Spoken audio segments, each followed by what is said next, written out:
আমাদের ময়মনসিংহ প্রতিনিধির পাঠানো প্রতিবেদনটি এখন পাঠ করছি।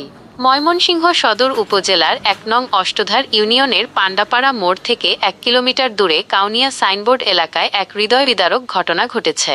১৪ বছর বয়সী নাহিদ আলী দরিদ্র পরিবারের একমাত্র উপার্জনক্ষম সন্তান। নিখোঁজ হওয়ার একদিন পর তার লাশ উদ্ধার করা হয়েছে।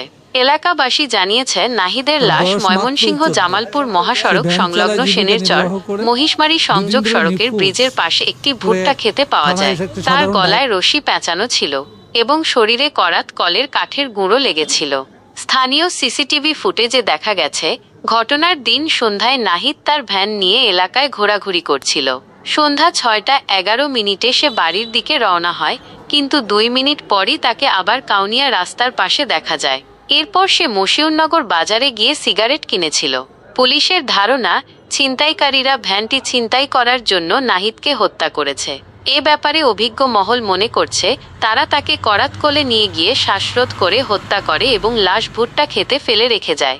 এলাকাবাসীরা জানিয়েছে, অষ্টধার ইউনিয়নে দীর্ঘদিন ধরে ছিনতাইকারীদের একটি দল সক্রিয় রয়েছে।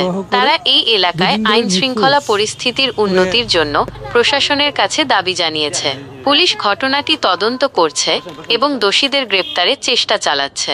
নাহিদের পরিবারের বিলাপ ক্রন্দন এবং এলাকাবাসীর মনে শোকের ছায়া নেমে এসেছে।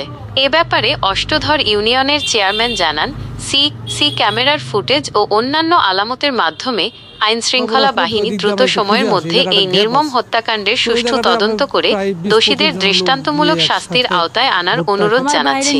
কোতোয়ালি মডেল থানার ওসি মোহাম্মদ শফিকুল ইসলাম খান এই প্রতিনিধিকে জানান, লাশ উদ্ধার করে ময়না তদন্তের জন্য মর্গে পাঠানো হয়েছে। লাশের ময়না তদন্তের কাজ চলছে। পরবর্তীতে পরিবারের লোকজন অভিযোগ করলে মামলা হবে।